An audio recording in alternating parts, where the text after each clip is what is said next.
Olá, pessoal! Estamos aqui em mais um podcast da Dinheiro com Psicologia, um podcast que fala de dinheiro, psicologia e psicologia enquanto carreira e profissão. E hoje nós vamos falar de um tema super legal, que é a questão da mesada. Já que estamos aqui no mês de outubro, Dia das Crianças, falar desse olhar das crianças para o dinheiro, dos olhar para os pais com o dinheiro. E eu convidei aqui a educadora financeira, Joana Lustosa. Joana, obrigada por você estar aqui, tá? É um prazer ter você aqui. Se apresente um pouquinho pra gente. Primeiro, eu queria agradecer, pelo carinho de me convidar para participar desse podcast, que eu acho que tem pessoas incríveis compartilhando conhecimento, Eu sou gestora financeira, eu invisto há 14 anos, tenho pós em economia brasileira, vários cursos de psicologia do dinheiro com a Lu. Vários.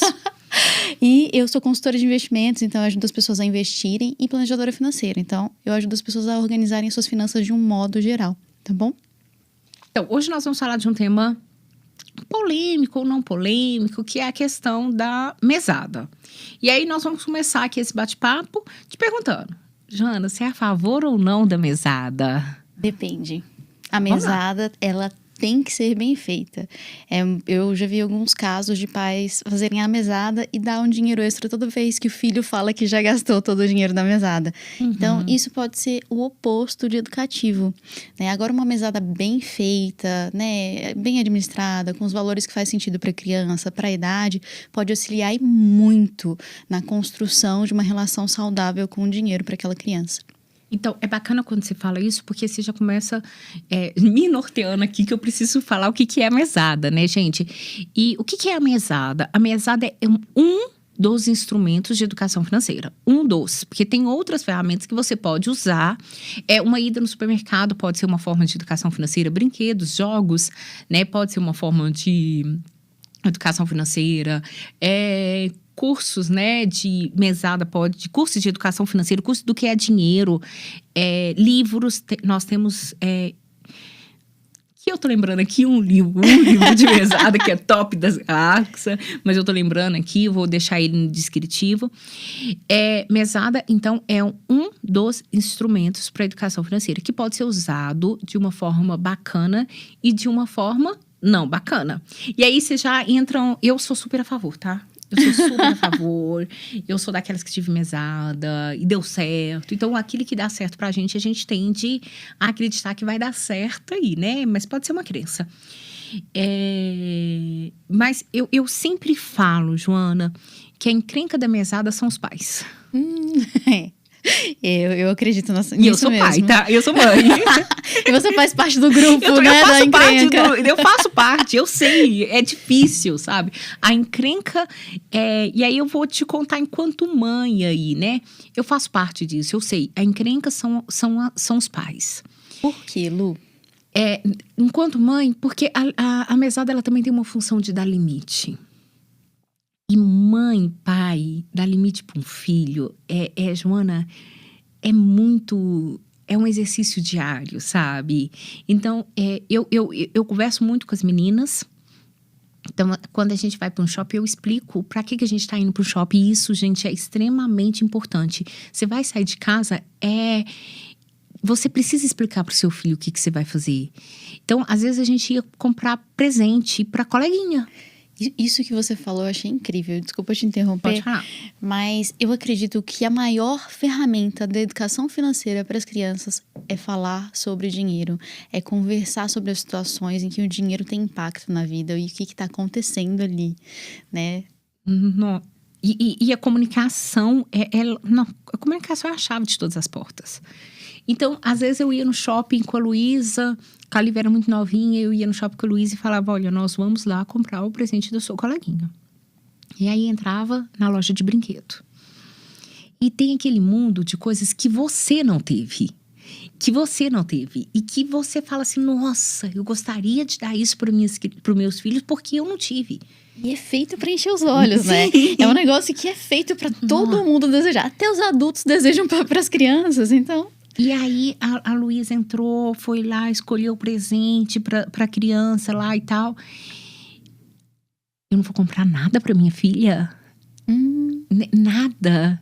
E o combinado, ele não pode sair caro. a coerência naquilo que eu falo. Eu falo muito, Joana, filhos querem ter pais honestos. Filho quer ter pais que a gente possa orgulhar. Filhos querem ter pais que a gente possa contar. Então, eu acredito que os pais, eles têm a mesma função do psicólogo. O psicólogo, ele tem muito uma função de contingência. O paciente vem e a gente tem que estar ali para dar conta do paciente. E os pais também. Eu não entendi. Como assim contingência? Você vem com toda a sua dor, com toda a sua emoção. E eu tenho que te conter, eu tenho que dar conta da sua dor. Eu tenho que segurar a sua dor, eu tenho que estar ali. E os pais também. Tem que ser essa segurança. Então é uma mistura de acolhimento com limite. Com limite. Eu tô aqui, eu tenho que segurar o seu rojão. Porque muitas vezes é um rojão. E os pais têm que fazer isso com os filhos. E o filho, ele vai percebendo se o pai consegue fazer isso ou não. Então, quando eu falo com a minha filha, olha, nós vamos no shopping e nós vamos comprar uma blusinha. Eu preciso cumprir a minha palavra. Ali tem um acordo que vai ter ressonância pro resto da vida. Que parece brincadeira, mas não é. E essa ressonância, quando você compra mais, qual é a ressonância que tem na vida? E quando você compra a menos também, você combinou com a criança que vai comprar a blusinha, chega lá e fala, mudei de ideia, agora eu não quero mais. Qual é o resultado que a gente tem durante, da expectativa, né, do aprendizado dessa criança nesse processo? Olha aqui, eu posso acreditar que eu não posso contar com a minha mãe. Mãe, mas aquilo que você faz, aquilo que a minha mãe fala, não se escreve. Não, ela fala isso, mas depois ela muda de ideia. É aí que é isso que eu falo, que é essa contingência, sabe? Eu não acredito que minha mãe é verdadeira. Isso tem uma ressonância, sabe? Eu não posso contar com ela. A dupla mensagem que está sendo passada, eu posso ou eu não posso? Então, aí eu crio a ideia que eu posso. Posso fazer tudo aquilo que eu quiser. Então, assim, eu tô criando hipótese agora porque isso vai da relação familiar. Pode não ter nada disso. Essa ida no brinquedo pode não ter nada. Nada. E aí a gente foi embora. A gente passou pela loja. Aí quando passou pela loja, tinha um patins. Tava tendo aula de patins. Brincadeira de patins. Era não sei o que era. E eu andei de patins. E eu ando de patins. Aí nossa, minha filha não pode ir embora daqui sem patins. Isso pensando. Aí na hora eu lembrei o que a gente combinou. E a responsabilidade disso. Posso chamar, assim, quando a gente fala de terapia, eu sei que tem um contrato, né, do contrato terapêutico. Uhum. Isso seria, a gente pode chamar também de contrato? De um contrato. É um contrato que o pai tem com a criança sobre daquele momento financeiro, né, com relação ao dinheiro, com relação às decisões todas, né? E esse contrato que parece uma brincadeira, mas ele diz muito do pai, ele diz muito da mãe.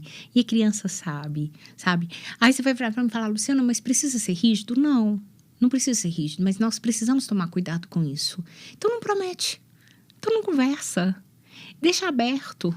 Mas aí entra um outro desafio, assim, uma questão que eu posso trazer aqui com relação... Se eu deixar aberto, eu não deixo de ensinar a criança sobre isso?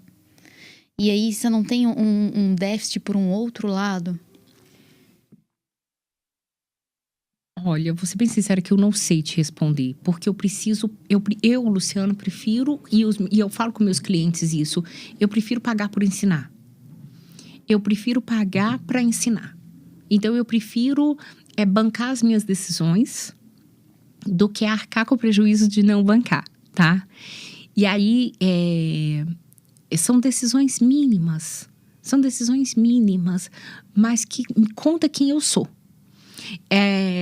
Quando eu comecei no Instagram, Joana, eu gosto de contar essa história aqui, depois a gente entra de novo aí nessas mesadas. Quando eu comecei no Instagram, muito perdida ainda, eu queria falar de psicologia, queria falar de dinheiro, mas não sabia muito que caminho que era. Um dia eu escrevi assim, mamãe, compra uma pulseira pra mim. Esse post, ele viralizou tanto, que eu não sabia nem o que era viralizar, tá? Ele foi um dos primeiros posts, 1919, isso. E o que estava na legenda? A legenda continha que minha filha me pediu uma pulseira, era umas 11 horas da noite. Eu li esse post. E eu virei pra ela e falei que aquilo não era a nossa prioridade naquele momento. Por que que não era? Porque ela tinha muitas, tá? E aí eu não falo que a gente não tem dinheiro. Porque nós temos. E isso é muito ruim. Porque eu falo que eu não tenho dinheiro, daqui a pouco eu compro outra coisa. E o meu filho olha para aquela comunicação e ele não entende. E o que significa quando você fala que não tem dinheiro e compra outra coisa? Eu passo uma dupla mensagem pro meu filho. O que provoca os adoecimentos. As duplas mensagens, elas nos paralisam. Elas nos adoecem. E assim, a gente já, em uma aula você chegou a trazer isso pela perspectiva do adulto, né? Um adulto que tem essa visão dúbia, ele não consegue entender o lugar dele no mundo Não muitas consegue. vezes. E então, a gente não tá falando da infância, não tá falando necessariamente do dinheiro, mas toda a perspectiva dele ao longo da vida, né? E também a relação com fazer dinheiro, gerir o dinheiro, né? E fazer reservas financeiras. Então, tudo isso gera um impacto muito grande. A gente se torna adulto no nosso desenvolvimento, na nossa infância, né? E aí, nesse dia, eu falei com ela, filha, isso não é nossa prioridade. E a caminha dela era no chão, nós duas ficamos ali deitadas no chão, ela triste, né, chorando, e eu triste com a minha dor. Porque o problema são os pais. Não a dor só dela, mas a dor de tudo aquilo que eu também não tive. Eu encontrei com a minha dor. Ela encontrou com a dor dela e eu com a minha. E isso, se eu estiver te interrompendo muito, me avisa, por favor. Depois eu vou fazer pergunta pra você. Mas isso também é uma outra perspectiva que eu vejo que tem um desafio muito grande, né? Eu vejo muitos adultos com dificuldade de se relacionar com o dinheiro, de fazer uma gestão adequada do dinheiro, exatamente porque os pais não conseguiram dar limites, né? Que é o que você falou. Às vezes o pai sofreu alguma situação de escassez durante a infância e adolescência, que é onde marca mais, né? E fala, bom, eu quero dar tudo agora pro meu filho.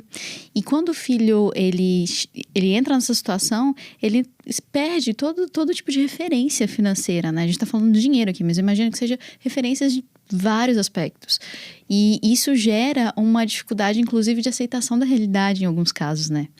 Isso, para alguns clientes meus, foi muito forte, assim. A pessoa realmente tem dificuldade de lidar com a realidade financeira dela naquele momento, porque ela não teve barreira na infância. Trazendo para o senso comum, gera os alecrins dourados, né? Adorei! Sim, sabe? Sim. E assim, quando não tem limite... E o limite, gente, ele é norteador, ele é extremamente importante. Quando não tem a questão do limite, eu quero mais, e eu quero mais, e eu quero muito mais, e eu quero mais. Não importa o custo, né? Não importa o custo, não importa a dor, não importa o outro. Eu existo. O meu eu se torna grande demais. Então, se torna uma pessoa que tem uma referência mais egocêntrica do mundo, digamos assim. Posso trazer para essa linguagem? Uma das possibilidades, porque principalmente dentro do sistema, que a gente não fala que A se torna B, tá? Mas uma das possibilidades é isso, entendeu? Pode ser que uma reviravolta aconteça e ele entenda que o outro existe, tá? Mas espera-se que a criança precisa desse limite para criar essas... Eu falo muito de criar perna e braço, sabe? Pra ir pra vida, pra seguir, pra dar conta. Porque também não é tão fácil. A vida o tempo inteiro tem limite. Tem limite de horário, tem limite de tempo, tem limite de tudo na vida. Então, por que não ter esse limite também financeiro? E a gente não vai poder ter tudo. Eu não vou poder suprir. O meu filho vai precisar frustrar. A Luísa vai precisar frustrar. Ela vai frustrar. Então, qual que foi a diferença? O que aconteceu? Naquela hora, naquele momento, a minha filha entendeu que ela tinha uma mãe. E eu entendi que eu tinha uma filha também. E nós duas pudemos ficar juntos na verdade. Na tão incrível verdade. E não na mentira. Nessa mentira, é normal, você deve lembrar disso. Todos nós contamos mentiras financeiras. Todos nós. Todos. Mentimos o tempo inteiro financeiramente. Eu minto pra mim, eu minto pra você, eu minto pro meu pai, eu minto. Eu falo que eu ganho 3, na verdade eu ganho 5. Eu falo que eu ganho 5, na verdade eu ganho 3. Todos nós temos uma mentirinha financeira. Então, a verdade, ter uma verdade é o que nos deixa lúcido. Porque senão a gente fica tão no looping da mentira que aí eu não sei nem o que é verdade, qual que é a minha verdade. Então, é muito bom poder estar com o outro numa verdade, mesmo dolorida que seja. Eu não ia comprar. E não era porque eu não tinha dinheiro. Era porque aquilo lá não era prioridade, não era necessário na minha casa. Isso traz uma outra questão que é muito forte também, né? É falar para as crianças que não têm dinheiro, né? E muitas vezes a comunicação, às vezes a falha não é em dar limites, mas é em se comunicar de maneira clara, né? A gente tem essa questão dentro da educação financeira com as crianças. E a raiva que isso me dá. Pensa, eu viro pra você e falo, mamãe, compra um sorvete pra mim? Não, filha, a gente não tem dinheiro. Aí passa um segundo, a gente continua a nossa caminhada. Você compra uma televisão de 70 mil polegadas. 70 mil foi demais. 70 polegadas. Peraí, como assim? Mas você me falou que a gente não tinha dinheiro? Que movimento é esse? E lembrando que tem, eu não me lembro até que certa idade que o objeto ele existe enquanto ele está na minha frente. A partir do momento que ele sai da minha frente, ele deixa de existir. Então, o pensamento lógico da criança, ele demora a ser instaurado. Então, espera aí, eu tenho dinheiro ou eu não tenho dinheiro? Que é isso? Pensa confusão. Se essa confusão existe até hoje, né? Eu tenho dinheiro ou eu não tenho dinheiro? Eu posso sair quantas vezes? Não, espera aí, eu tenho dinheiro ou eu não tenho dinheiro para isso? Pensa isso dentro de uma criança. Isso tem uma relação com neurose de classe? A gente tem que definir neurose de classe primeiro, né? Não tem relação. Não é na neurose, não. A neurose de classe é a dificuldade de suprir uma classe, tá? Por exemplo, eu tenho pais pobres, e aí, de repente, eu me torno rico. Como de neurose de classe é ser mais rico que os pais? Não tem, não. Essa dupla mensagem, ela paralisa a gente, porque ela impede a gente de descobrir a nossa principal essência, né? Que acontece muito. Eu não tenho dinheiro, eu durmo pobre e acordo rico. Então, peraí, deixa eu ver assim. É porque eu acabei de fazer uma correlação com um caso que eu tive bem próximo, assim, que eu acredito que foi neurose de classe, então, dos pais, que gerou essa questão de falta de localização financeira para o filho, né? Que são pais que vieram de uma escassez, médicos, se tornaram médicos, fizeram bastante dinheiro, e aí a filha desses pais acredita que não tem dinheiro. E, na verdade, é uma relação assim, se a gente vê que ela tá bem acima da grande maioria, né, que a gente conhece, assim, da média. E aí, então, no caso dela, não é uma neurose de classe. Não, o que eu tô entendendo, tá? Essa família, eles acreditaram na pobreza. E eles acreditaram que eles são pobres. Virar essa chave também é necessário. E nem todo mundo vira. Tem pessoas que morrem extremamente ricas. E são pobres a vida inteira. Porque não entenderam, não compreenderam as mudanças da vida deles. E aqui eu tô falando de pessoas muito ricas, sabe? Que nunca usaram o dinheiro, que nunca se autorizaram a acessar o dinheiro deles e continuaram naquela dor da infância dos pais, tá? E aí ela simplesmente repete o mesmo padrão funcional dos pais. Mas vamos voltar para a mesada. Como que você acha que deveria, você como educadora financeira, se for para instaurar uma mesada, qual que é a sua opinião? Como que ele deveria ser feito na casa das pessoas, Joana?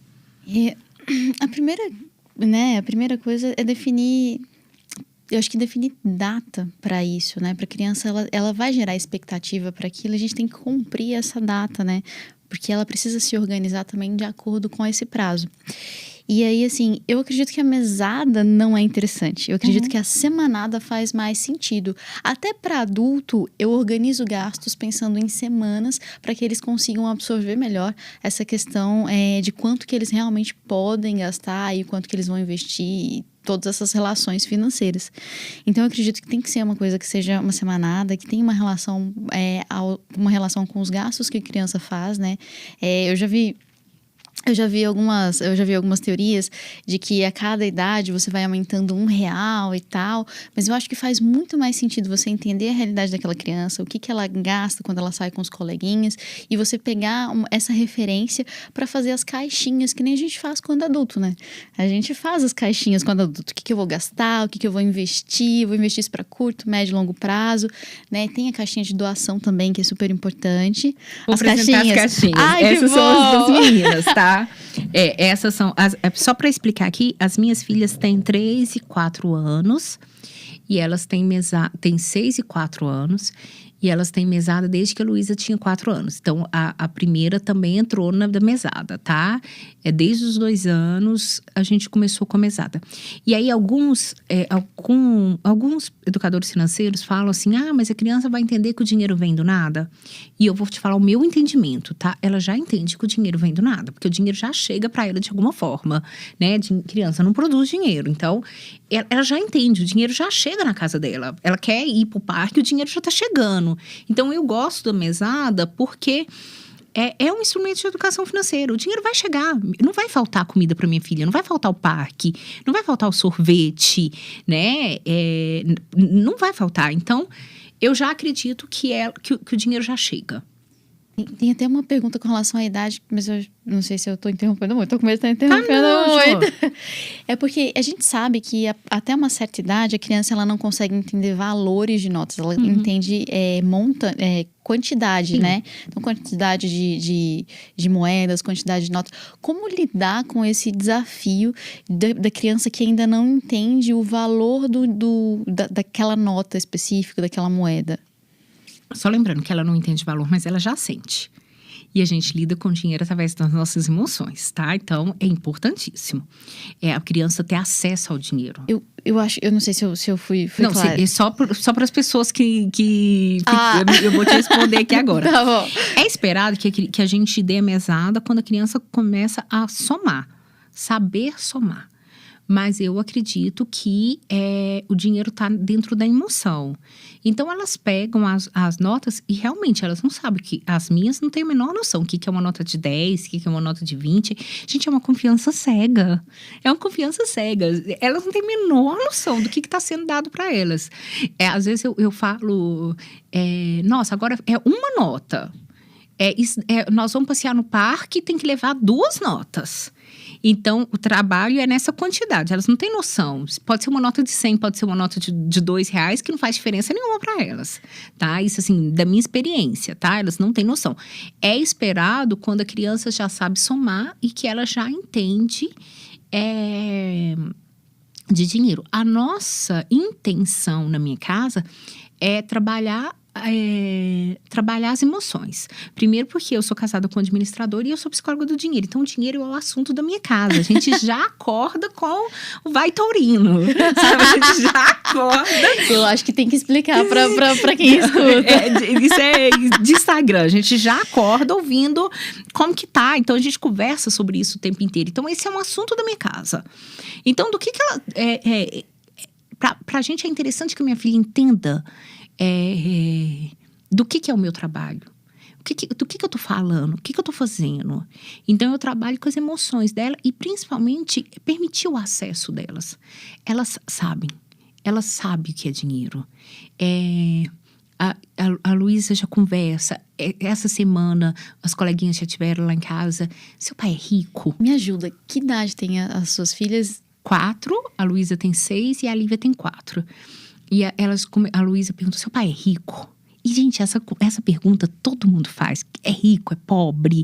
Essa pergunta todo mundo faz, não é só lá de casa. Criança não tem filtro para essas coisas, né? Não tem esse monte de preconceito que a gente vai criando ao longo da vida. E elas escutam. Então, o nosso intuito é que elas trabalhem as emoções delas, que elas entendam. A gente tem as caixinhas, tá? As caixinhas foi muito baseada no livro O Segredo de uma Mente Milionária, de Harry Eker. Não sei se fala assim. Essas daqui foram do Ateliê da Arteira, né? Amo o Ateliê da Arteira. Mexãzinho dela é minha amiga, então não é. Eu peguei lá, tirei o dinheiro, mas eu trouxe. Então, essa daqui é da Lívia de consumo. Então, Lívia Consumo. aqui tem a caixinha da doação. E elas sabem que elas doam dinheiro. A Lívia com mais raiva, a Lívia é Mariana. Lívia é Mariana.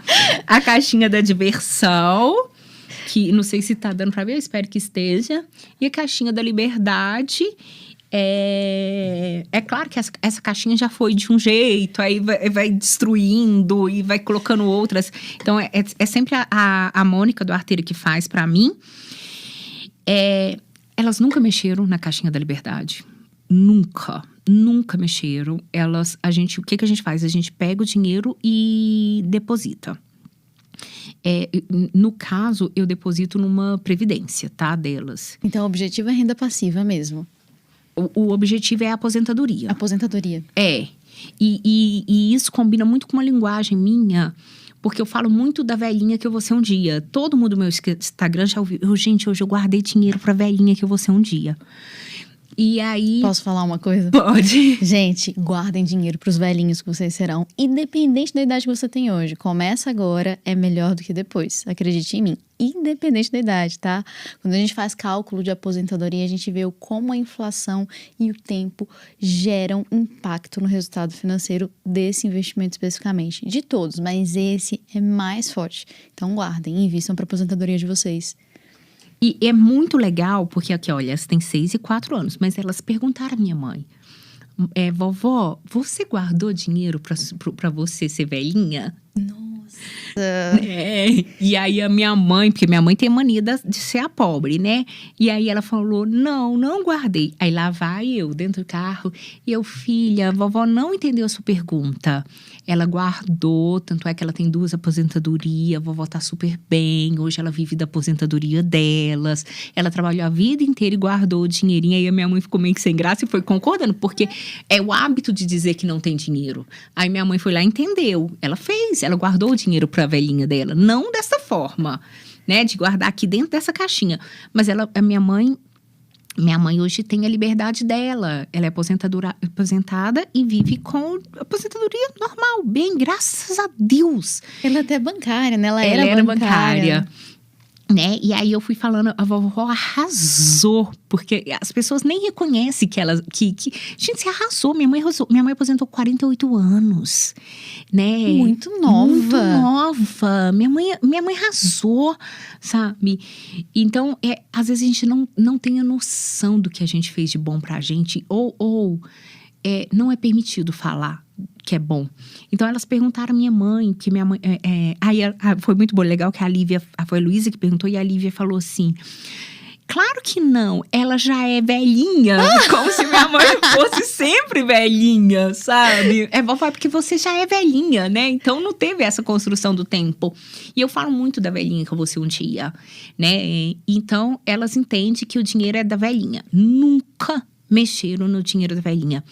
Joana, se isso der certo, se isso que eu e o Daniel estamos plantando der certo, como que é difícil hoje tirar 10% do seu salário? Como que é difícil tirar 5% do seu salário para sua aposentadoria? Se isso der certo... O ideal é que seja pelo menos 30%, viu? Não, mas aí é um sonho. Você tem noção que se isso der certo, e só depende de mim e do Daniel, não depende delas. Só depende de mim e do Daniel. Nós temos um tempo ainda para fazer esse treinamento, essa educação, esse hábito. Isso virá um hábito delas. Então, assim, se isso der certo, Joana... Tem que documentar isso, tem que fazer um estudo disso. Você é uma pesquisadora nata, tem que fazer um estudo. Né? Então... Aí, o que acontece? Tem o dinheiro da aposentadoria, da liberdade financeira, tem o dinheiro da diversão, porque elas podem se divertir, e a gente fala muito isso. Vocês podem ter o que vocês quiserem, desde que vocês tenham inteligência para lidar com o dinheiro, tá? Então, vocês podem ter o que vocês quiserem. Que frase, gente. Tem que fazer um slogan. A gente fala muito isso, sabe? Elas perguntam, mamãe, você é rica? E eu, filha, a mamãe tem tudo aquilo que ela quer. Mamãe tem tudo aquilo que ela quer, então a mamãe é rica, sabe? Eu não sei o que é o rico que ela entende, mas eu sempre falo que se você se organizar, tá tudo bem, dá pra fazer tudo. Então tem o dinheiro da diversão e aí, outra dor dos pais, porque aí os filhos vão pagar, né? E aconteceu isso lá em casa. O filho ia pagar a conta. Meu marido quase morria. Eu tô fazendo meu filho pagar, as meninas pagar uma conta. Era dolorido. Eu tinha que atender o Daniel. Eu tinha que segurar o Daniel, porque As meninas não estavam nem elas aí, estavam achando o natural. máximo poder pagar pro evento delas. Ir no parque e pagar é natural. Gera um empoderamento muito grande, né? A Luísa me lembra, mamãe, hoje nós nos divertimos muito, eu preciso ir lá pegar o dinheiro da caixinha. A Luísa me lembra, porque nem sempre a gente sai e pega o dinheiro, né? As caixinhas ficam dentro do guarda-roupa delas. E aí elas vão lá e pegam o dinheiro e traz. O Daniel, ele faz assim, sabe quando você coloca a mão no coração assim, como se fosse uma dor, ele olha aquilo, Nossa, sabe? ele sofre mesmo. Ele sofre, por ele, tudo. E quando eu cobro alguma coisa de rotina da minha casa, assim, aí é que ele morre mesmo, não acredito que eu tô fazendo minhas filhas pagarem isso. E elas pagam, sabe? Né? Então tem a caixinha da diversão, elas. Que aí tem aquilo que você falou. Que quantidade do dinheiro que é? A mesada das meninas, elas correspondem realmente aos custos de vida delas. Então, não é uma mesada de moedinha, sabe? A mesada delas dá para pagar a diversão delas. Nós somos coerentes com isso. Existe uma coerência. Porque você explica de dinheiro pro seu filho de uma forma verbal e não verbal. A verbal é quando você vai ensinando de dinheiro. A sua casa é a não verbal. O seu carro é o não verbal, a escola é o não verbal. Então tem que ter coerência. Quanto mais coerente for... Gente, coerência é vida, né? Quanto mais coerente for, melhor é. Então a diversão das meninas corresponde àquilo que elas divertem. Que corresponde aos gastos dela. E algumas pessoas falam, nossa, mas é uma mesada muito alta. E o coração, você já tira isso de você.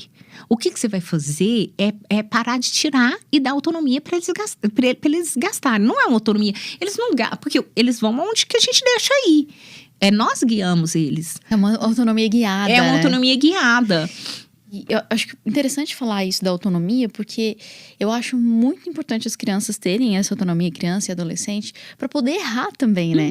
Porque o pai, eu não sou mãe, né? Mas o padrão que tem um nível, né? Seja um pouquinho controlador e tenha medo da criança errar, né? Da criança e adolescente.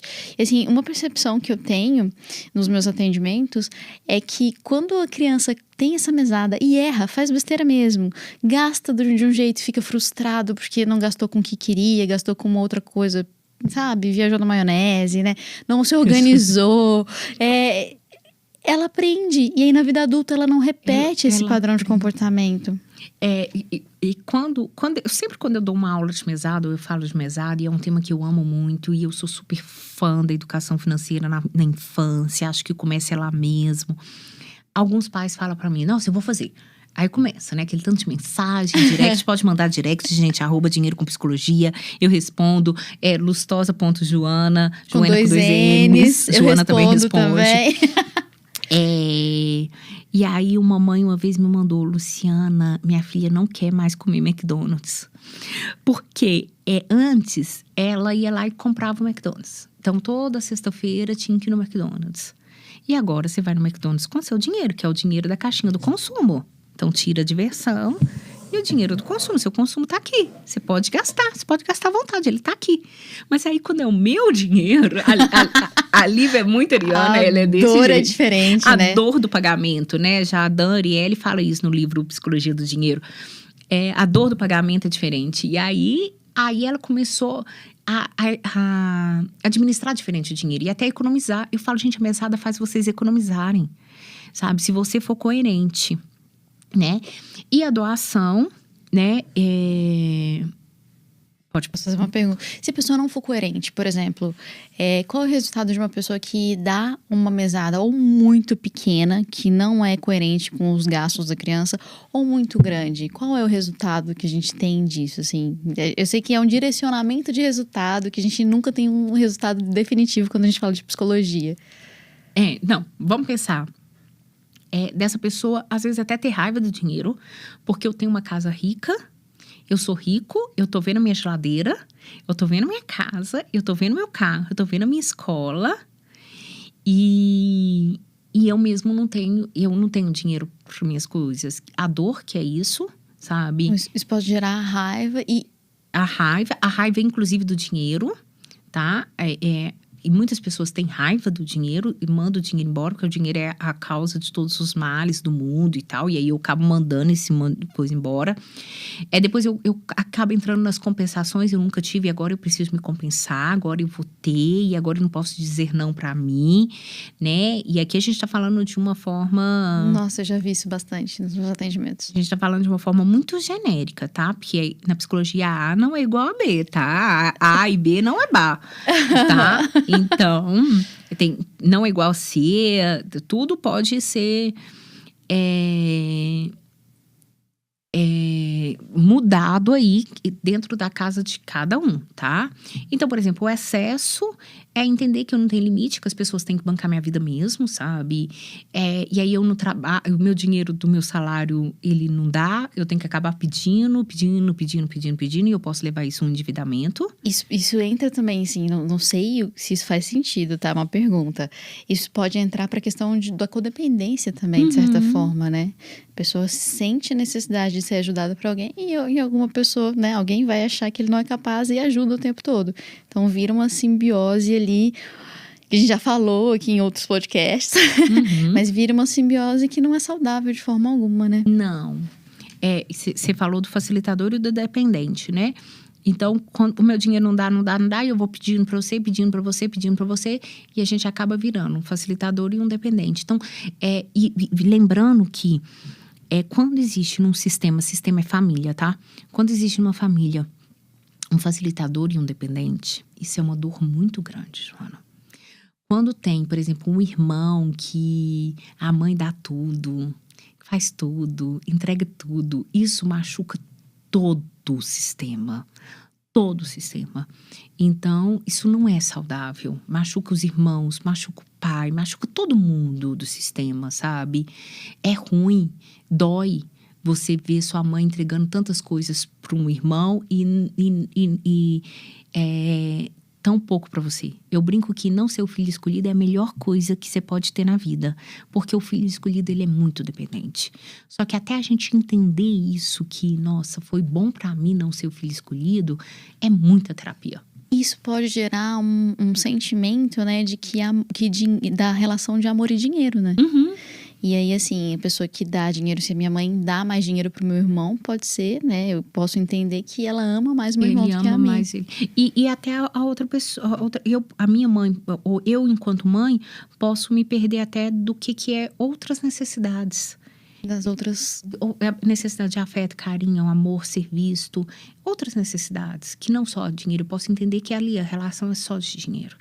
E algumas pessoas chegam pra mim e falam assim, mas fulano só me procura por dinheiro. Porque às vezes a última coisa que ficou. O dinheiro é a última a ir embora. Então, numa relação, por exemplo, de pai que é separado e tal, às vezes a única coisa que ficou foi o dinheiro, não ficou abraço. E aí o meu único elo... Dolorido, né? E demais. O meu único elo de contato com essa pessoa é o dinheiro. Então eu vou, às vezes, fazer... Tem um livro que chama Carícias Essenciais, do Robert Chiachique. Aí eu falo muito de livro, gente, desculpa. Eu acho o máximo, continua falando, referência pra gente estudar. Que fala das carícias. E até um tapa é uma carícia. Então, chegar no meu pai através do dinheiro também é uma forma de chegar no meu pai. E às vezes é a única que eu consigo. Tô falando de pai de uma forma muito genérica aqui, pode ser na mãe também.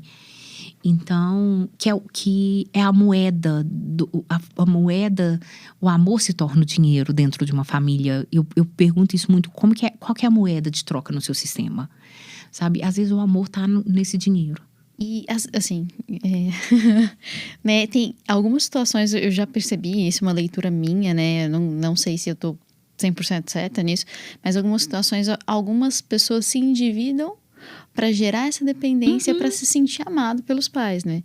Então elas criam dívidas que não tinham necessidade. De forma inconsciente. Sim. Conscientemente ninguém vai querer fazer isso, eu acho, né? Eu acredito. Eu também espero que não. Mas de forma inconsciente, isso é mais comum do que a gente imagina, né? Sim. Que é a forma que eu tenho para ser vista. Se um sistema, por exemplo, vamos imaginar que tem sistemas que estão junto nas festas. Faz uma festa, junta todo mundo e tal. Tem sistema que se junta na dor. E aí eu quero ficar junto desse sistema. E é a única forma que eu tenho de chamar a atenção. Eu lembro, eu já fui psicóloga infantil um dia, né? Um dia. E aí eu lembro de uma mãe que ela falava muito pro filho, falava assim: se você continuar assim, eu vou mandar você pra casa do seu pai. Eu falava: não fala isso não, porque às vezes tudo que ele quer é ir pra casa do pai dele. Às vezes tudo que ele quer na vida é mudar pra lá. E se você fizer isso, ele vai continuar fazendo isso pra ver se você vai mudar. E aí eu perguntava: você vai mandar? Não, então para né? Então para, porque ele vai ficar a vida inteira tentando te provocar até o limite pra ver se ele vai. Porque tudo que a gente quer na vida, Joana, é ser visto pelo pai e pela mãe. Você troca qualquer coisa por você poder atravessar, chegar no colo do seu pai, receber um abraço do seu pai. Ou, se não do seu pai, mas daquele pai que um dia você idealizou. Todo mundo gostaria de ter o pai top das galáxias, que ele te abraçasse e que ele te visse, né? Sorte de quem tem. Então, ele pode fazer isso. Eu posso gerar um endividamento para acabar sendo visto pelo pai, né? Ou, se a única forma que o pai tem de sentir dor é o dinheiro. A única forma que o pai tem de sentir alguma emoção é o dinheiro. A única forma que eu tenho de chamar a atenção do meu pai é o dinheiro. Eu falo que a gente tem vários significados do dinheiro. 4 que são mais específicos, que é amor, poder, liberdade e segurança. A única forma que combate o poder é o amor. Então, pessoas que buscam muito dinheiro para poder, eu falo: volta para casa e ama seu filho. Eu atendo pessoas que eu falo: volta para casa e ama seu filho. É a única forma que você tem de melhorar a sua relação com o dinheiro. Então, cara, isso é incrível, né? Então a gente começa a olhar o dinheiro, não como educação financeira, mas todo o conjunto complexo dos relacionamentos humanos e dos sentimentos que estão envolvidos nisso, né? E pobre de quem trabalha com as questões financeiras e não olha para o dinheiro dentro das relações. Ele não tá olhando para o dinheiro. Mas vamos à última caixinha. Só um último comentário sobre isso. Gente, isso é mais comum do que parece, tá? Eu, como planejadora financeira, crio estratégias que são feitas para funcionar, numéricas. A gente faz números, a gente entende o que acontece, faz um diagnóstico bem feito, cria uma boa estratégia. E a pessoa simplesmente não consegue colocar em prática. Não tem nada que faça aquela pessoa colocar em prática uma boa estratégia se ela não olhar para a relação que ela tem com o dinheiro. Então, pode falar. Então, assim, quando tem, principalmente em casos de endividamento, eu aconselho os meus clientes a fazerem um acompanhamento com um psicólogo especialista em dinheiro pra gente conseguir resolver as questões. Porque eu sei que só a parte numérica não é suficiente. E aí você falou uma coisa, são poucos psicólogos que também já acordaram que precisam procurar sobre dinheiro. Eu falo, que estudam, que tá junto com a gente, eu só conheço poucas, assim, conheço umas 6. Que estudaram, tá? No Brasil todo. No Brasil todo. Porque eu conheço. 6 em um bairro é uma coisa, mas a gente tá falando do Brasil. Que eu conheço, né? Assim, hoje não, porque agora já tem curso de capacitação em psicologia do dinheiro, a Adriana também tá fazendo um trabalho formidável, mas são poucas que estudaram, poucas que olharam. Eu dentro da faculdade, né, a gente já comentou em outros podcasts aqui, que dentro da faculdade de psicologia, o dinheiro ainda é um tabu, né? Então tem muito psicólogo que tem dificuldade de se relacionar com dinheiro. Como que um psicólogo que tem essa dificuldade vai conseguir levar isso, atravessar o cliente através desse caminho que é muitas vezes tortuoso, dolorido, como a gente comenta aqui, né? Então, é um desafio desde o cerne, né? É por isso a importância de falar do tema, né? Por exemplo, quando eu falei aqui que eu fui psicóloga infantil, mas eu nunca trabalhava a questão financeira. E eu também nunca, quando eu falo de contingência, em vários momentos eu conseguia segurar alguns pais em algumas coisas, mas eu nunca conseguia olhar para a relação do dinheiro, porque eu achava que isso não era meu. Eu via pais chantageando a criança, usando a criança financeiramente para acessar a mãe. Muitas vezes eu achava, não, mas isso daqui não é da psicologia. Em alguns casos a gente até entrava, assim, sabe? A gente conseguia fazer uma pergunta. Chantagem é um negócio pesado. Chantagem, eu quero. Chantagem, me passa o apartamento. Hoje eu recebi uma mensagem dessa, hoje numa live que eu fiz, eu recebi uma mensagem dessa A menina me contou que uma vez ela foi ficar na casa dos pais. E foi ficar na casa do pai, os pais separados. E aí, foi passar o final de semana lá. E aí, o pai trancou ela dentro de casa. Porque se a mãe não passasse a escritura do apartamento no nome dele, ele não liberava as crianças. Isso! E são histórias assim. A outra que os pais brigavam muito de dinheiro, então às vezes a criança era obrigada pela mãe a fingir que estava tudo bem, pro pai entender que estava tudo bem, porque era briga. Várias histórias horrorosas, né? Existe muitas histórias E pesadas. imagina o que essa criança sente e entende dessa confusão toda, né? Porque ela não tá com a consciência, né, totalmente formada ali, muitas vezes nem a personalidade. E qual é a comunicação que ela tá recebendo e qual é a resposta que ela vai dar a tudo isso, né? Quando eu comecei a psicologia do dinheiro, eu falo que eu comecei muito sem caminho, né? E uma escola em Goiânia, a Escola Letras Mágicas, ela me contratou para dar aula de dinheiro e emoções para criança. Caraca! Super sensacional a iniciativa dela e tal. E a gente foi trabalhar dinheiro e emoções, trabalhou mesada. Muito legal a iniciativa, né? Disso, da escola, de fazer isso. E aí, um dos exercícios que a gente faz é colocar o dinheiro na mão da criança. É mágico. Você tem que pôr o dinheiro, o que você sente. Você entrega pro colega, você fica pobre. O colega fica rico, você fica pobre. O que você sente? Como que é dar dinheiro pros outros? Algumas crianças jogavam dinheiro tudo no chão, porque o dinheiro que estava no chão é o dinheiro que vai embora e a gente não vê. Então, ele não podia pegar o dinheiro que estava no chão. Então, quando eu ia entregar o dinheiro pro coleguinha, ele fazia de um jeito que o dinheiro caísse pro coleguinha ter menos. Caracas! E um dia, teve uma menina que não quis participar. E aí, eu fui lá ver com ela o que estava acontecendo. E ela virou pra mim e falou assim, eu não gosto de dinheiro. E eu tô falando de criança, tá? Tô falando de uma criança de 8 anos, 9 anos. Nossa. E ela virou pra mim e falou assim, eu não gosto de dinheiro. Mas por que você não gosta de dinheiro? Porque eu tenho um baú de dinheiro. Gente, é uma caixa gigantesca, cheia de moeda. Na hora que as crianças olham pra aquilo é fantástico. É um baú do tesouro. É um baú do tesouro. É o sonho de qualquer um. Elas pegam, pode jogar. Nossa, eu não sei se eu posso falar isso, porque eu guardo... Todas as moedas do Brasil estão lá nessa... O Banco Central vai te procurar. Vai me procurar, vai falar, volta as moedas pra economia. Circulação.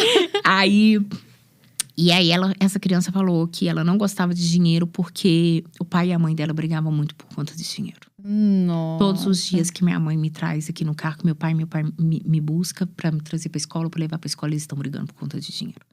Essa criança tá ali, ela tá ouvindo. E ela vai crescer e ela vai ter nojo do dinheiro, raiva do dinheiro, ela vai fazer de tudo pra ficar livre disso. E provavelmente esses pais nunca conversaram sobre dinheiro com essa criança, né? E nem perceberam que essa criança tá no carro. O buraco é muito fundo. A última caixinha, que é a da doação, então, lá em casa, tá? Consumo, diversão, liberdade e doação. Que é a última caixinha da doação. Eu preciso lembrar para minhas filhas que elas são humanas. E que o outro humano precisa de nós também, sabe? E essa caixinha é a caixinha para ela exercer esse lado humano, de olhar para os outros e entender também que elas podem entregar o dinheiro para o outro, que vai vir muito mais. E eu falo isso, às vezes a gente sai aqui, né? Eu moro hoje na Savassi, então às vezes a gente sai fazendo as doações do dinheiro, ela sai entregando dinheiro na rua. Sei que não moro aqui, mas essa Savassi tem muitos moradores de rua, tá? E eu sempre falo, precisamos entregar esse dinheiro para essas pessoas porque a gente vai abrir a nossa casa para mais dinheiro entrar. Então, a doação para mim é exercer o meu lado humano de uma forma também limitada. Porque elas não têm que tirar todo o dinheiro delas. Elas podem ficar com o dinheiro, que também tem essa régua. Que às vezes eu fico doando demais o dinheiro para os outros e esqueço de mim. E falta, né? Então, elas têm uma porcentagem que elas... A mesada delas é alta, tá? É R$10 em cada caixinha, essa daqui ela ganha 2. Então, elas ganham 120. Uma menina de 4 anos ganha R$120 por mês. Mas isso talvez com diversão e parque, a gente até gaste um pouquinho mais, né? Então, isso condiz com a minha situação financeira e com a situação financeira do pai dela. Que isso é muito importante. Pode falar. Com relação à parte de doação, tem um estudo sobre isso, se eu não me engano, né? Falando que tem uma... Nossa, eu não tô lembrada agora. Mas falando exatamente disso, pessoas que doam geralmente têm um fluxo maior, né? Eles acabam, quando as pessoas começam a doar, elas acabam fazendo mais dinheiro ao longo do tempo. Eu não tô lembrada exatamente desse estudo. Na mente acima do dinheiro fala da importância também da doação. E nós precisamos fazer esse exercício da doação. Eu acho que exerce muita questão do lado humano, sabe? Empatia, né? Eu vejo o outro.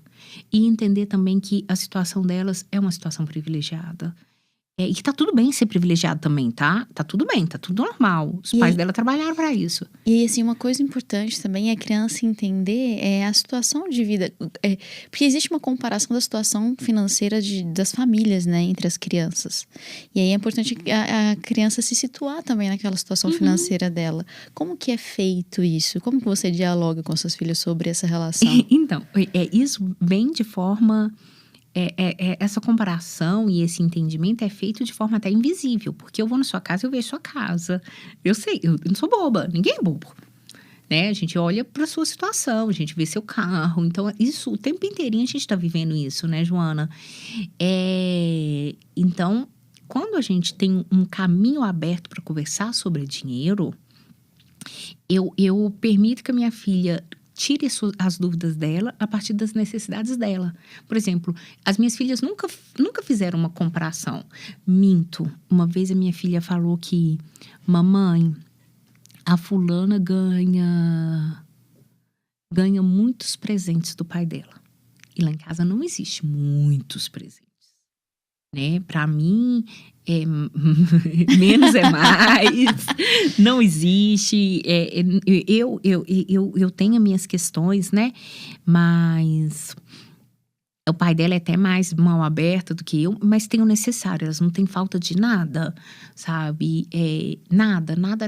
Tem até o show do Luan Santana? Né? Do Lucas Neto. Nossa, desculpa. Tudo ok.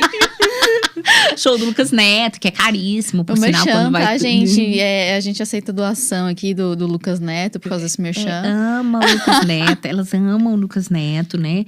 Então pode ir no show do Lucas Neto, vocês podem ir em tudo. Eu falei errado, né? Não é doação, como é que é? Que é patrocínio. Você tá aí. E aí, o que acontece?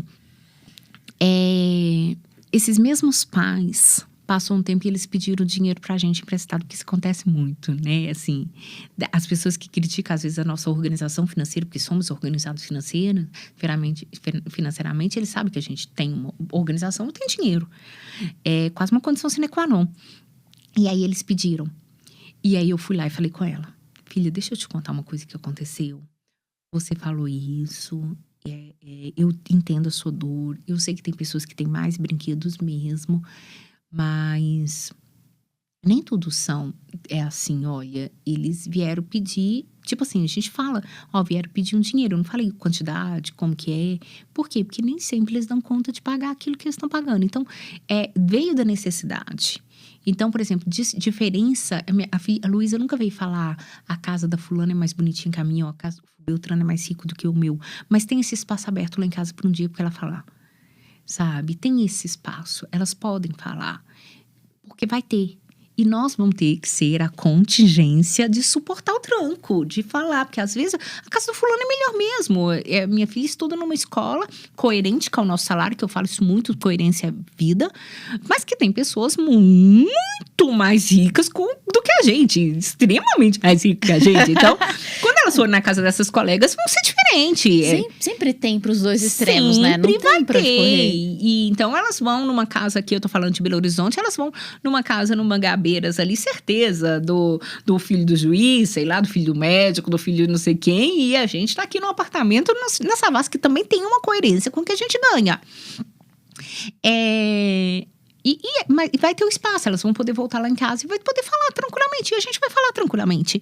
E a gente também vai criar espaço para elas andarem em todos esses ambientes, né? Então tá tudo bem. elas se sentirem confortáveis, né? Porque isso é uma outra coisa que eu percebo. A gente já comentou sobre isso, eu não lembro quando, mas com relação a pessoa chegar e falar: nossa, eu não vou na casa de fulano porque essa pessoa é rica, eu não me sinto bem lá. Não, então... E o contrário também deve acontecer, né? É mais comum escutar, né? As pessoas têm mais coragem de falar sobre o rico, né? Mas eu imagino que o oposto deve acontecer. Eu tô aqui, porque eu sou a doida do livro, né? E na Loucura do Dinheiro fala isso bem no início, que as pessoas tendem a falar que não gostam de rico, mas elas também não gostam do pobre. Só porque elas não falam porque é feio, entendeu? É muito mais feio você falar que você não gosta do pobre. Tá lá na Loucura do Dinheiro, Loucura por Dinheiro. Inclusive, aceitamos reedições desse livro, né? Que a gente não acha em lugar nenhum. Mas a gente dá um jeito. Pra estudar, a gente dá um jeito. E aqui sobre as caixinhas também da mesada. E aqui lembrando, a mesada é um dos instrumentos de educação financeira. Um dos, né? Tem vários. Eu que sou fã da mesada. Deixa eu só fazer mais uma pergunta da caixinha. Explica pra gente a diferença da caixinha de diversão e de consumo por causa da idade, do momento de vida delas hoje. Tá. Só falando aqui que todas as caixinhas estão transparentes. Não sei se você viu, para elas ver o dinheiro lá dentro, tá? Vi. E é só Mostra. Isso. Vou mostrar aqui na minha câmera, tá? Então, aqui tem a doação, o nome da minha filha. E aqui dentro ela consegue ver todo o dinheiro que elas estão aqui dentro, porque isso é muito importante. E esse cadeado tem significado? Esse cadeado é só uma brincadeira. Só pra deixar fechadinho. Né? Elas não mexem. Até porque o cadeado tá aberto, né? Porque não é só uma brincadeira. Então, o que a gente entende? Que a diversão são os parques, as férias, o plus. O Lucas Neto, né? Abraço, Lucas Neto, adorei seu show, foi formidável. Então, a diversão é o plus. É o parque, e você pode gastar dinheiro com isso, tá? Você pode se divertir, você pode ser feliz e tem que gastar. Permissão, isso. Né? A gente fala muito dessa questão de se permitir usufruir do próprio dinheiro, né? Que a gente tem os dois extremos, né? Quem usufrui demais e não se organiza financeiramente e quem não se permite usufruir nunca, né? Até muitas vezes joga esse dinheiro fora. Então, é importante se permitir, né? E o do consumo... O do consumo, ele tá relacionado às despesas do dia a dia. Então... O lanche da escola? Não, o lanche da escola é minha obrigação. O uniforme das meninas é minha obrigação. A mensalidade da escola é minha obrigação. Dar a comida, mas assim, por exemplo, o McDonald's se elas querem comer o McDonald's com as coleguinhas, a pipoca na pracinha não é minha obrigação. Então... Aí entra em consumo. Entra em consumo. Então, assim, não. O lanche da escola é minha obrigação, eu tenho que dar. Entendi.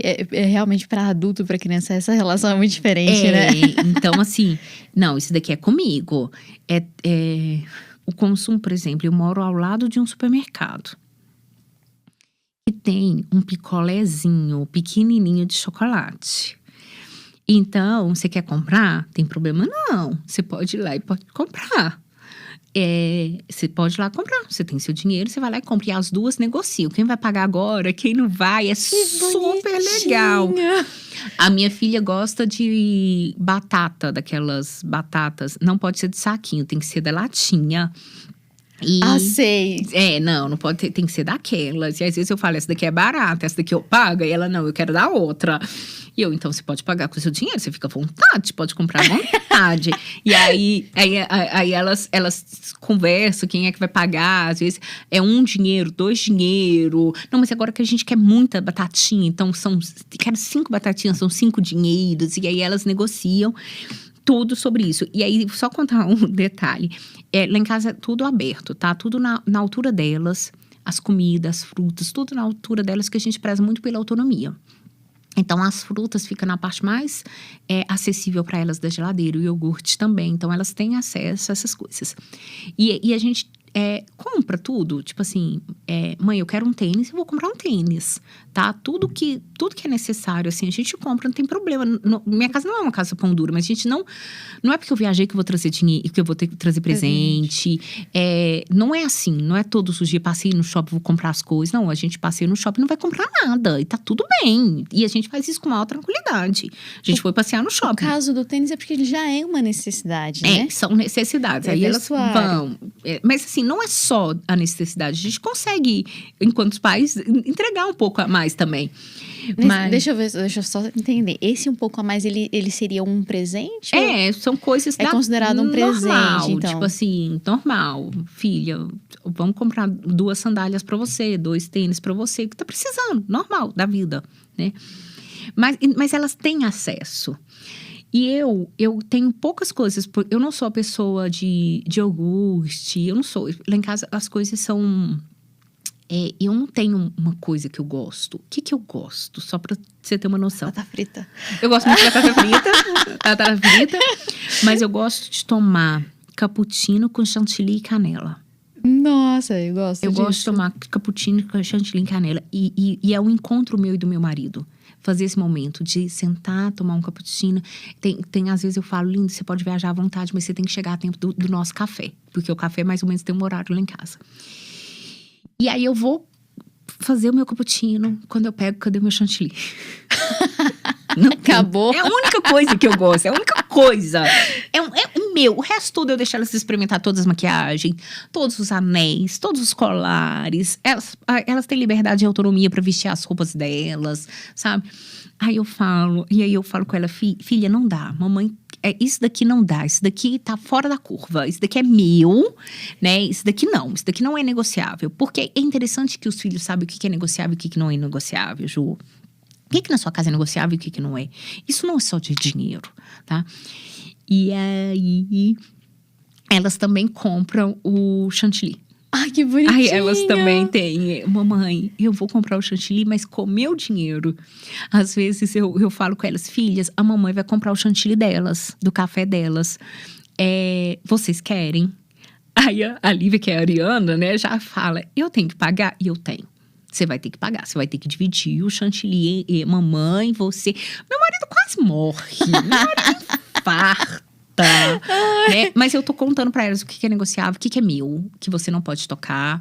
Isso eu lia muito tempo atrás, assim, eu nem lembro de onde, mas exatamente sobre isso, né? Os pais, eles têm que ter a palavra final dentro de casa, porque é uma relação de hierarquia, querendo ou não, é uma relação de hierarquia. Então, o pai tem que conseguir colocar esses limites, separar o tempo pro casal, separar o que é da mãe, o que é do pai, o que é das crianças, né? Isso é importante também na relação financeira, né?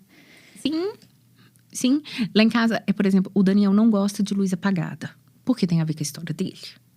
E também ele odeia a história do banho contado. Então, tem coisas que eu não intrometo. Pra mim, seria... Porque eu sou mais ferro e fogo, eu sou mais organizada financeiramente e tal. Então, eu não intrometo nisso. Então, elas têm as autonomias de tomar o banho. Às vezes, minha mãe surta e eu, mãe, pode deixar. Luz, assim, e não é um banho, assim, não, mas quando toma um pouquinho mais tempo, então a gente deixa bem claro o que é negociável e o que não é negociável, o que pode e o que não pode, porque isso vai nortear elas, isso vai fazer bem pra elas, sabe? Como fez pra mim. E até para elas definirem o que é negociável e o que não é negociável na própria vida, né? Na própria vida delas. A gente vê esse conflito muito grande, com adulto, né? Eu falo mais de adulto porque é meu público, né? Mas a criança é um público muito grande, que a educação financeira, ela precisa olhar para isso. Precisa olhar, porque é na infância. Se a gente fizer um bom trabalho de educação financeira na infância, a gente pode mudar o mundo. Nós temos um nível de endividamento extremamente alto. Uma educação financeira na infância pode salvar muitas pessoas. E quando a gente fala de educação financeira, não é só da mesada, é de tudo aquilo que circula o dinheiro. Hoje, 75% dos brasileiros é endividado. Eu não sei se até o lançamento do podcast isso vai ter alguma diferença, mas é muito grande, é um índice muito grande. E aqui é claro que Tem crianças que a gente não consegue fazer educação financeira porque ela não tem nem o que comer. Então, é claro que eu tenho consciência, eu sei da realidade da maioria das pessoas do Brasil. Aqui eu tô falando de pessoas que podem trabalhar com mesada, mas tem casas que, aqui não tem dinheiro, mas mesmo tendo dinheiro, dá para trabalhar com mesada e dá para trabalhar a educação financeira de alguma forma. Nem que seja apenas conversando sobre dinheiro. Ou explicando o que é caro, o que é barato, entendendo que preço é relativo. Porque às vezes a gente vai na loja e fala assim, filha, você não pode escolher nada caro. Tá, mas o que é caro? A criança não tem essa referência. A criança não ainda, tem a menor né? noção do que é caro, né? Peraí, não tem mesmo, porque às vezes uma caixinha de R$300 tá até barato. Então eu preciso explicar para ela o que é caro, o que é barato. E o adulto não tem essa referência, né? A gente tá falando de criança, mas o adulto muitas vezes não tem essa referência também, né? Ele vai norteando a referência pelo que acontece na vida dele ali. Mas o que a gente vê de adultos se perdendo com relação a esses valores é muito grande também, né? Bom, eu acho que pra gente encerrar aqui, fica a dica de um livro. Porque eu não posso terminar o livro, não posso terminar um podcast assim, salvo engano, tá, Joana? Porque é tudo aqui agora. Existe um livro, vou até pesquisar aqui, Guia Prático de Mesada, Guia Prático de Educação legal. Financeira. Deixa eu só ver se é isso mesmo. Guia. Então, uma das principais ferramentas que a gente tem para educação financeira infantil é a mesada mesmo e o diálogo. A gente tem vários brinquedos. Gente, eu não acredito que eu não vou lembrar o nome. Mas tem um livrinho que ele é sensacional. Aqui, achei. Guia Divertido sobre o Mundo das Finanças. Errei completamente o primeiro nome. Vocês deletam isso. Agora eu nem vou receber o patrocínio, nem vou receber esse livro na minha casa. Não, vai receber sim. Guia Divertido sobre o Mundo das Finanças. Para mim é um dos melhores que a gente tem livros que contam histórias, que tem histórias, né? Mas esse daqui, ele conta tudo. Ele conta o que é notas, o que é um banco, o que é um investimento, o que é Selic, Caracas! de forma divertida. Quase... Na capa é um pouquinho, é divertido. Então, cada página dele... ele tá contando o que é alguma coisa. Então, é uma escrita por página. Então, o que são moedas, o que são notas, o que é um banco, o que é um investimento, o que é dividendos, sabe? Então, ele é um livro... Isso para criança. Para criança entender. O que são juros, sabe? O que são juros? O que é isso? Esse livro tá na minha listinha a partir de agora. Né? Que são juros compostos? Como que eu vou escolher economizar? Joana, se eu não tenho nenhum entendimento do que é os benefícios que isso pode trazer para minha vida. Lembrando que a gente não faz, a gente não é bom de futuro. A gente tem que tangibilizar, né? Então, espera aí, olha, realmente, se você deixar aqui, amanhã você tem 2, depois de amanhã você tem 3. E assim vai, entendeu? Então, mesada é um dos instrumentos, nós temos jogos, nós temos o pessoal do game que tá vindo com tudo na questão da educação financeira. Tem muita coisa boa por aí, ok? Legal. Bom, gente, esse foi mais um podcast da Dinheiro com Psicologia, aqui com a Joana Lustosa, minha amiga, educadora financeira que eu admiro. Ficamos com Deus e até o nosso próximo encontro. Obrigada pelo convite, admiro demais a Luciana também. A gente se conheceu profissionalmente e nos tornamos amigas, assim, grandes amigas. Obrigada pelo convite, vejo vocês em breve, imagino. Ok, ficamos com Deus então.